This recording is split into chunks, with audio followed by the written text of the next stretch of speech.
வயநாடு நிலச்சரிவில் பாதிக்கப்பட்டவர்களுக்கு காங்கிரஸ் கட்சி சார்பில் 100க்கும் மேற்பட்ட வீடுகள் இலவசமாக கட்டித்தரப்படும் என மக்களவை எதிர்க்கட்சித் தலைவர் ராகுல் காந்தி உறுதியளித்துள்ளார்.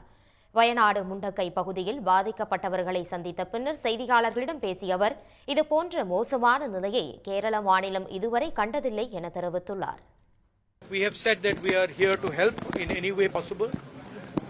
Congress family would like to commit to build 100+ houses here. Of course, it is a terrible tragedy. I think Kerala has not seen this type of a tragedy in one area.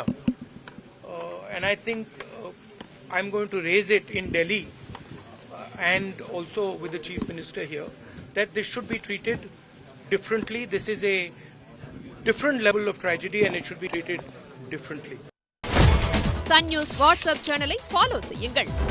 QR கோடை scan செய்து Sun News ஓடு இணைந்திருங்கள்.